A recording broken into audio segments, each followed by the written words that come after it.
एक बहुत बड़ी आज डेवलपमेंट हुई है, बहुत बड़ी। और वो ये है कि इंडिया ने, आप समझें कि एक बहुत बड़ी एक डेमोन्स्ट्रेशन की है अपनी। और वो ये किया है कि इंडिया के पास जो 2 एयरक्राफ्ट कैरियर हैं, जिस खबर ये आ रही है कि इंडिया ने पूरी दुनिया को बीट कर दिया है डिजिटल पेमेंट्स में। 2022 के सारे फिगर्स सामने आए हैं, जिसके मुताबिक इंडिया ने पूरे वर्ल्ड को बीट कर दिया है डिजिटल पेमेंट्स में, डिजिटल ट्रांजैक्शंस में। और मैरीटाइम पावर प्रोजेक्शन, ये पावर प्रोजेक्शन करना चाह रहा है अगेंस्ट होम। अरेबियन सी में कौन है? अरेबियन सी में इंडिया का सबसे बड़ा हरीफ पाकिस्तान है। ठीक।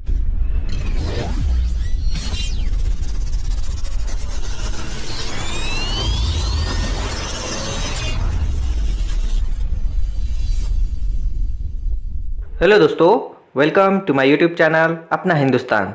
दोस्तों, जैसे कि आपको पता ही है, इंडिया डिजिटल पेमेंट में काफ़ी आगे बढ़ चुका है और अभी के डेटा के अनुसार 2022 में इंडिया पूरे वर्ल्ड में टॉप पर रहा डिजिटल पेमेंट में और इंडिया ने नंबर 1 पोजीशन हासिल कर ली है डिजिटल पेमेंट में। और इंडिया के आसपास भी कोई भटकता नहीं, क्योंकि 89.5 मिलियन ट्रांजैक्शन एक साल में पूरे इंडिया में किए गए हैं और इंडिया के आसपास भी कोई भटकता नहीं है। और 4 देशों के ट्रांजैक्शन को भी मिलाया जाए तो भी वो इंडिया को बीट नहीं कर सकते, इतना इंडिया डिजिटल ट्रांजैक्शन में आगे बढ़ चुका है दोस्तों। और दूसरी खबर ये है कि इंडिया ने अपने 2 एयरक्राफ्ट कैरियर समंदर में उतार दिए हैं और यही देखकर पाकिस्तान की फटी पड़ी है और पाकिस्तान मीडिया बोल रहा है कि इंडिया को ये करने की क्या जरूरत है। तो चलिए दोस्तों, मिलते हैं नेक्स्ट वीडियो में।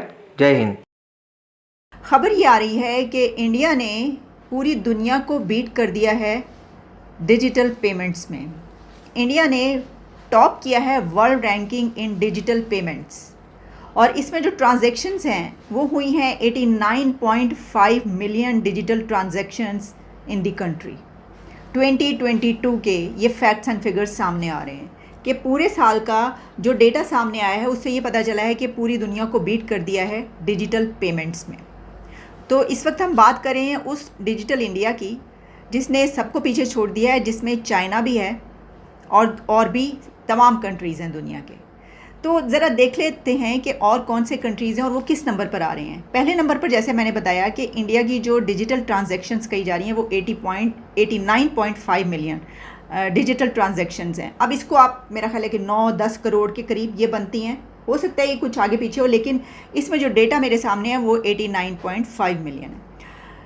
इंडिया के बाद दूसरे नंबर पर जो कंट्री है वो है ब्राज़ील और उसने 29 मिलियन डिजिटल ट्रांजैक्शंस की हैं। अब देखिए, आप 29 मिलियन और 89.5 मिलियन में बहुत फ़र्क है, यानी जो सेकंड नंबर पर आने वाला कंट्री है वो भी इतना पीछे है। 2022 के सारे फिगर्स सामने आए हैं, जिसके मुताबिक इंडिया ने पूरे वर्ल्ड को बीट कर दिया है डिजिटल पेमेंट्स में, डिजिटल ट्रांजैक्शंस में। अगर अमाउंट की बात की जाए तो 89.5 मिलियन की डिजिटल ट्रांजैक्शंस हुई है इंडिया में। दूसरे नंबर पर ब्राजील आता है, तीसरे नंबर पर चाइना आता है। क्या कहेंगे आप इसके बारे में कि लिस्ट में पाकिस्तान कहीं शामिल ही नहीं है और India top of the list है? आप क्या कहना चाहते हैं? जी, बिल्कुल, इस चीज़ का तो हमें पहले से ही इदराक था, पता था हमें कि इंडिया जो है डिजिटल जो ट्रांज़ैक्शन है उसके अंदर बहुत ज़्यादा आगे जा रहा है। तो क्योंकि इंडियन से हमारी जब भी बात होती थी तो इस बारे में हमें थोड़ा-सा बताते भी थे कि इंडिया जो है इस वक़्त इसमें लीडिंग जो है वो पोज़ीशन में है। वहाँ पर तो बताते हैं कि जी वहाँ पर जो आपको मैं बताऊँ कि मेरी एक इंडियन से बात हो रही थी तो वो मुझे बता रहे थे कि हमारे जो माँगने वाले जो बेगर्स हैं वो भी जब आते हैं तो उनके पास भी क्यूआर कोड होता है। तो वो स्कैन करते हैं हम, तो वो उसको हम पेमेंट जो है वो भी इसी के अंदर करते हैं। तो ये देख लें कि वहाँ पर जो है वो हर जो आप आम सब्ज़ी वाला जो रेहड़ी वाला है, वो कोई फ्रूट वाला है, हर जगह पर वो क्यूआर जो कोड, स्कैनिंग कोड होता है उनके प मौजूद होता है। वो उसमें ट्रांज़ैक्शन हर बंदा जो है वो उसी के अंदर करता है। इवन कि मैं कुछ ऐसे बिज़नेसमैन को भी जानता हूँ कि जो वहाँ पर करोड़पति लोग हैं और उनकी जेब में हार्डली मेरे ख्याल 100 या 200 रुपीज़ होते हैं और वो कहते हैं कि जी हमें ज़रूरत ही नहीं, हमें माह-माह 2-2 3-3 मंथ हो जाते हैं कि हम जो है कैश को यूज़ ही नहीं करते। तो वहाँ पर टोटली हर चीज़ जो है वो डिजिटल जो ट्रांज़ैक्शन है उसी के अंदर हो रही है। तो ये मैं समझ रहा हूँ कि बहुत बड़ी ये अचीवमेंट है मोदी जी की जो गवर्नमेंट है उन्होंने। एक बहुत बड़ी आज डेवलपमेंट हुई है, बहुत बड़ी। और वो ये है कि इंडिया ने, आप समझें कि एक बहुत बड़ी एक डेमोन्स्ट्रेशन की है अपनी। और वो ये किया है कि इंडिया के पास जो 2 एयरक्राफ्ट कैरियर हैं, जिसे एक का नाम जो नया एक तो इंडक्ट किया है INS विक्रांत, और उससे पहले जो था INS विक्रमादित्य, अब और उसके ऊपर तकरीबन उसके इर्द गिर्द आप देखें ये 2 एयरक्राफ्ट कैरियर्स हैं, मल्टीपल वॉरशिप्स हैं, सबमरीन्स हैं, इसके ऊपर को 35 एक जहाज़ खड़े हुए हैं।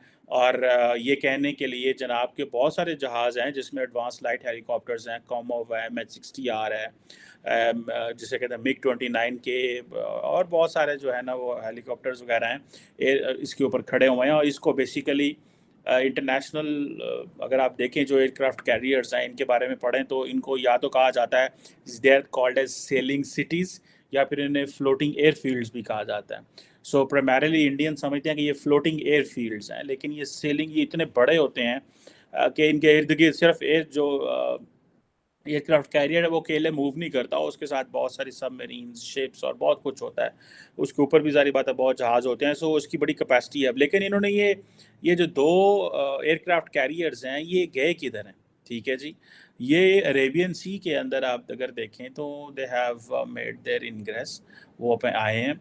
और वो जो इंडियन नेवी के स्पोक्स पर्सन है कमांडर विवेक साहब, उन्होंने कहा है कि इसका मकसद जो है ये एक इंडियन नेवी को एक मैरीटाइम सिक्योरिटी के हवाले से और मैरीटाइम पावर प्रोजेक्शन, ये पावर प्रोजेक्शन करना चाह रहा है अगेंस्ट होम। अरेबियन सी में कौन है? अरेबियन सी में इंडिया का सबसे बड़ा हरीफ पाकिस्तान है, ठीक है जनाब। और जब गल्फ़ के ममालिक हो, ओमान हो या UAE हो, कतर, कुवैत, या जो गल्फ़ ऑफ ओमान वगैरह, ये जो पर्शियन गल्फ़ में जो ममालिक हैं उनको भी बताना है कि हाँ भाई हमारे पास ये 2 बड़े एयरक्राफ्ट कैरियर हैं। साथ में अफ्रीका को भी मैसेज देना है, क्योंकि अगर इन्होंने चाइना को मैसेज देना होता तो चाइना के तो they should have gone in Bay of Bengal और उधर जाते, उन जगहों पे जाते, लेकिन उन्होंने पाकिस्तान को एक मैसेज दिया है कि भाई हम अब यहाँ पे खड़े हुए हैं। अब आप देखें कि वो क्या कह रहे हैं, 2 एयरक्राफ्ट कैरियर हैं और जैसे मैंने पहले बताया कि सबमरीन्स हैं, एयरक्राफ्ट है, अपना पूरे का पूरा एक जिसे कहते हैं ना एक शहर लेके वो घूम रहे हैं अरेबियन सी के अंदर, और वो पाकिस्तान को बता रहे हैं I won't call this is a China for China, there are 2 aims, primarily Pakistan, and then it is for the other regional parts to tell them that this is where India stands. अब कहा जा रहा है कि basically उनकी मर्जी ये है कि हम दुनिया को बताएं कि ये जो नेवल हम अपनी पार शो कर रहे हैं, ये हम इसका मकसद ये है कि हम दुनिया को बताएं कि हमारा जो नेशनल इंटरेस्ट है उसके बारे में बताना चाहते हैं। दूसरा वो कह रहे हैं हम रीजनल स्टेबिलिटी की बात करेंगे और मेंटेनिंग रीजनल स्टेबिलिटी। मेंटेनिंग इस रीजन में कौन है इंडिया का दुश्मन या इंडिया के मुखालिफ कौन है? क्या ओमान है इंडिया का मुखालिफ? अगर आप अरेबियन सी में चले जाएं तो अरेबियन सी में कौन है, ठीक है जी? क्या सोमालिया इंडिया का मुकाबला? क्या UAE के साथ इंडिया का मुकाबला है? क्या ओमान के साथ? क्या आगे आ जाएंगे पर्शियन गल्फ में? क्या ईरान से कोई मसला है? नहीं। किससे मसला है? पाकिस्तान से मसला है।